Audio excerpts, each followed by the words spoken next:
Well, I think that people don't quite understand that China has become a major ocean power. It's also one of the major sources of marine pollution of all kinds, and plastic pollution in particular.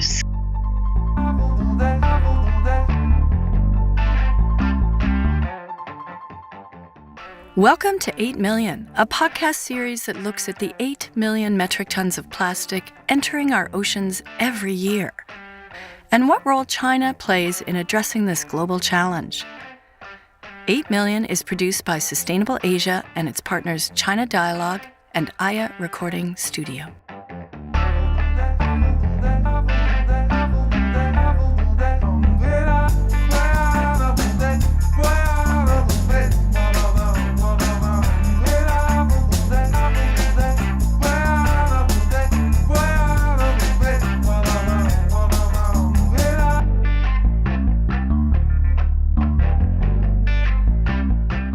Plastic waste in the ocean has hit a tipping point, and we're all to blame for it.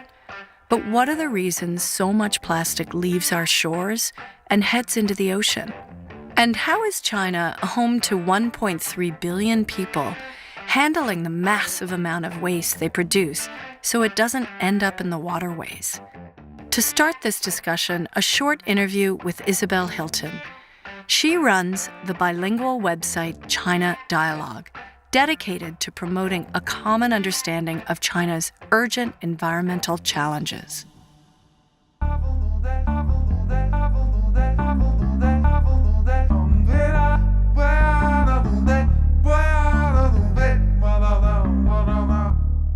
I think there's been a tremendous evolution of thinking in China. When we first started back in 2006, the view was very much develop first, clean up later. The environment is something that rich countries can afford, poor countries can't.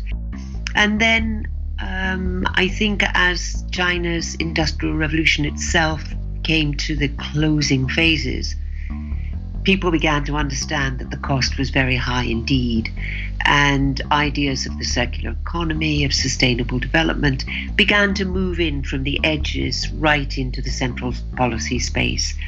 And pretty much that's where they are now.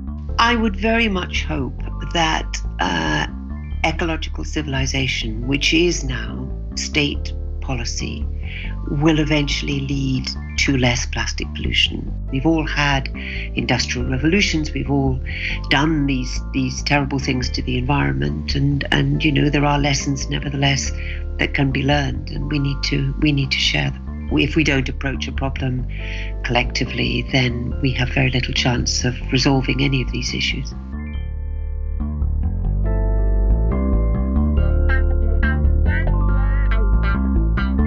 During this period when America is pulling out of so many global environmental commitments, what role will China take to help stop the flow of plastic into the ocean?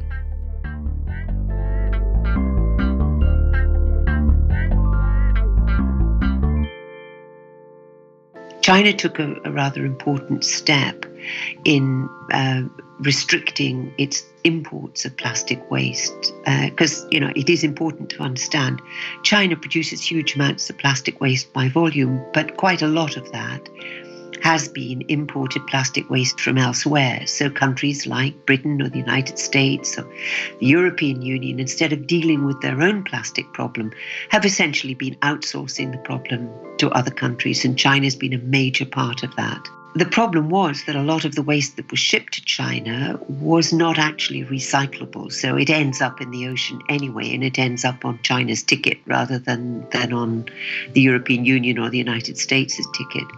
If China is now not going to do that any longer, then that will force developed countries also to take a more responsible position on their plastic. Over the course of 5 episodes, we'll look at the problem of plastic in our oceans and what we can do about it. But where to start? Should we promote recycling? Or will landfills do the job? What about the increasingly popular technology of waste to energy? And what is China doing that's different from the rest of the world that we can learn from? For every week in March, we'll be uploading a new podcast episode that takes you through the ins and outs of plastic waste treatment globally and in China. Then you can really find out what happens to your plastic water bottle when you throw it away. Join me in the first episode as I learn about the challenge of plastic, the key to our disposable lifestyle, before it forever changes the fabric of our oceans.